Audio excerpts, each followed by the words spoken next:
और अब बात इंटरनेशनल स्पेस स्टेशन से लौटे भारतीय वायुसेना के ग्रुप कैप्टन शुभांशु शुक्ला की। शुभांशु स्पेस टेक्नोलॉजी के क्षेत्र में तिरंगा लहराकर लौटे हैं, लेकिन कुछ लोग सवाल उठा रहे थे कि आखिर स्पेस मिशन के लिए शुभांशु को ही क्यों चुना गया।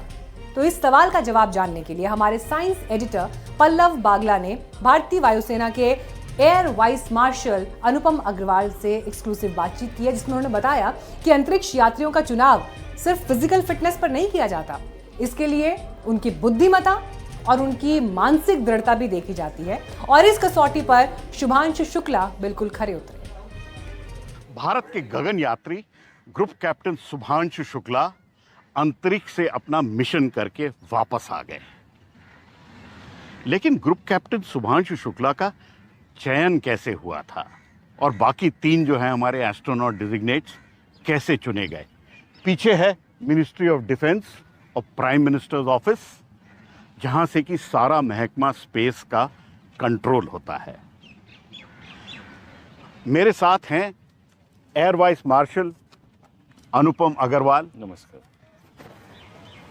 पेशे से डॉक्टर हैं और जब भारत ने अपने एस्ट्रोनॉट्स का चयन किया था 2019 में, तब साहब institute of aerospace medicine Bengaluru में, जो भारत का एक हिडन ज्वेल है, उसको हेड करते थे।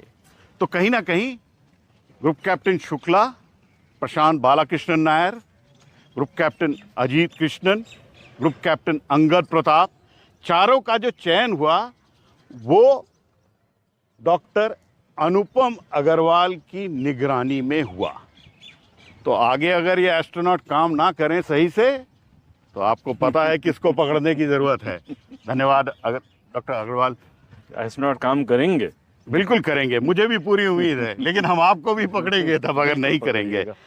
ग्रुप कैप्टन शुक्ला वापस आ गए अंतरिक्ष से, आपका क्या आकलन है? परफॉर्मेंस कैसा रहा ये तो आप लोग बताएंगे। हमारे तो इतने करीबी हैं तो हमें तो अच्छा ही लगेगा, लेकिन हाँ, पूरी दुनिया कह रही है कि उन्होंने बहुत अच्छी तरीके से परफॉर्म किया, तो इसलिए हम मतलब ये बिल्कुल मानेंगे कि बिल्कुल उन्होंने वैसे परफॉर्म किया जैसे कि उनको करना चाहिए था, और वो करने के लिए ही उनको सेलेक्ट किया गया था।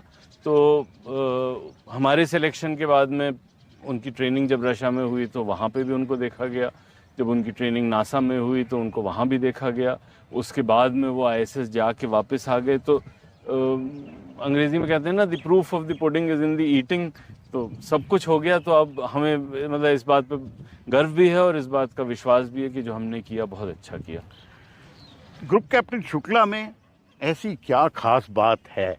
अब तो इतना अच्छा करके आए, एक भारत के लाल ने अंतरिक्ष में किया कमाल, तो क्या खास बात है?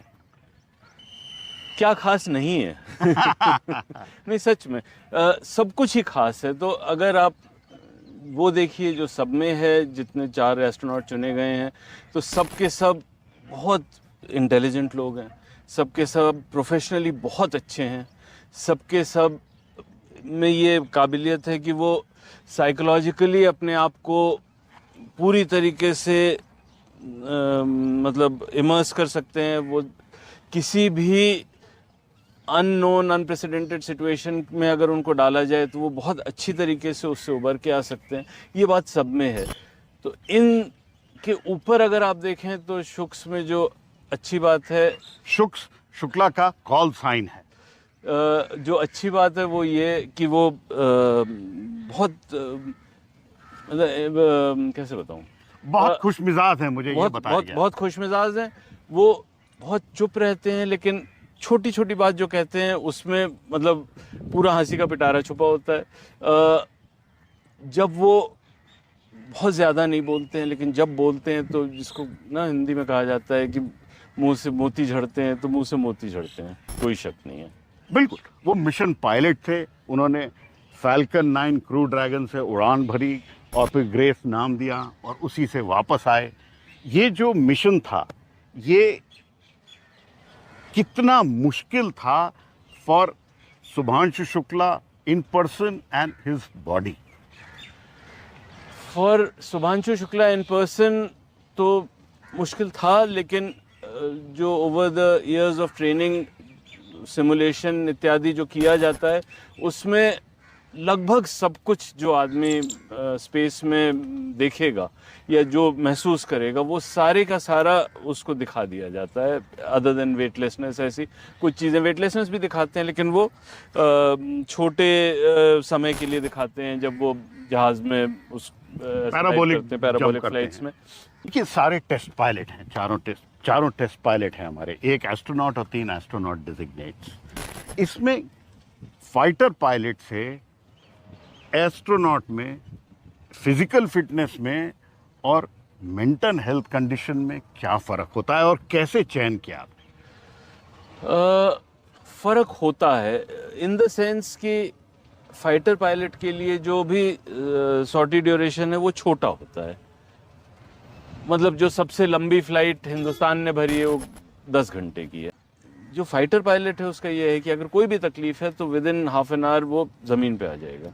स्पेस में ऐसा है कि अगर कोई तकलीफ है तो आने में 22 घंटे तो कहीं नहीं गए, बिल्कुल, या बहुत जल्दी तो 4 घंटे में तो लगेंगे। हाँ, मतलब कई घंटे लगेंगे, ऐसा समझ लें।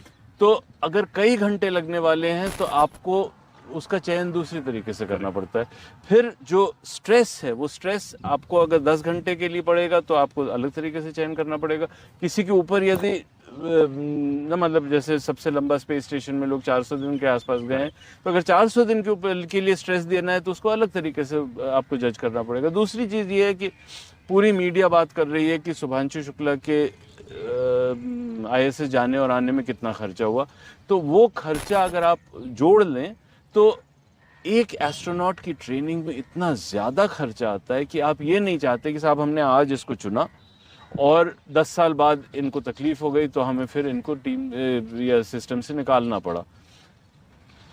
आप किसी भी कार्डियोलॉजिस्ट से बात करें या मेंटल हेल्थ स्पेशलिस्ट से बात करें या किसी से भी बात करें तो ये प्रेडिक्ट करना कि ये इंसान जिसको मैं आज 35 साल की उम्र में देख रहा हूँ या 30 साल की उम्र में देख रहा हूँ, ये 20 साल बाद 50 साल की उम्र में सही रहेगा, ये डिटरमिन करना बहुत कठिन है।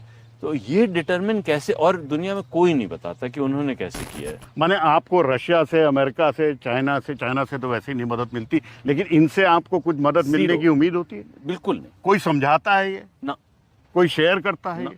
बिल्कुल नहीं। हमारे पास क्या इंस्टीट्यूट ऑफ एरोस्पेस मेडिसिन में दुनिया की सबसे अच्छी फैसिलिटीज हैं?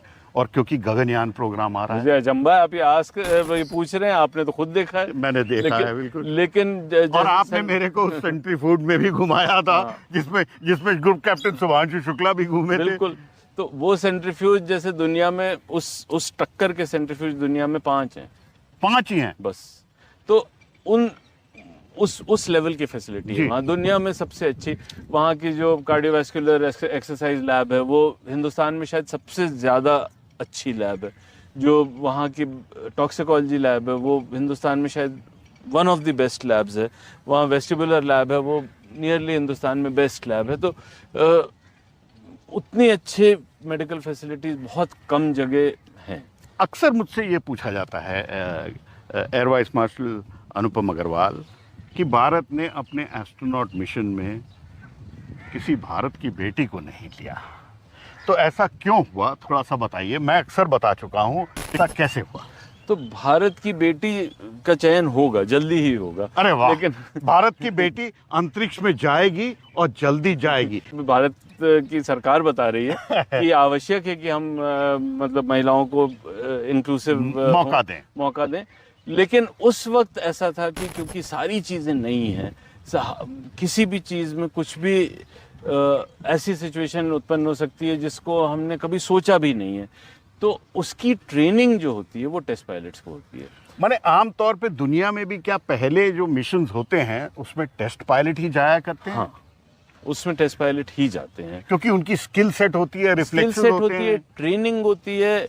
उनकी ट्रेनिंग इस बात की होती है कि भाई कुछ भी खराब, कुछ भी अलग, कुछ भी डिफरेंट हो सकता है। बहुत बहुत धन्यवाद। Thank you air vice marshal thank you Anupam Agrawal, बात करने के लिए हमसे थैंक यू। बहुत बहुत धन्यवाद। आपके संग पहले भी काम किया और अब भी करेंगे और आगे भी करेंगे। शुक्रिया, बहुत अच्छा लगा। Thank you. तो ये थे एयर वाइस मार्शल अनुपम अग्रवाल, पेशे से डॉक्टर, भारत के एक ऐसे कोहिनूर जिनको कि स्पेस मेडिसिन के बारे में जानकारी है। बड़ी बात बताई, भारत की बेटी को जल्द ही मौका मिलेगा अंतरिक्ष में जाने का। कैमरा पर्सन मनोज ठाकुर और आजम सिद्दीकी के साथ नई दिल्ली से पल्लव बागला, एनडीटीवी इंडिया के लिए।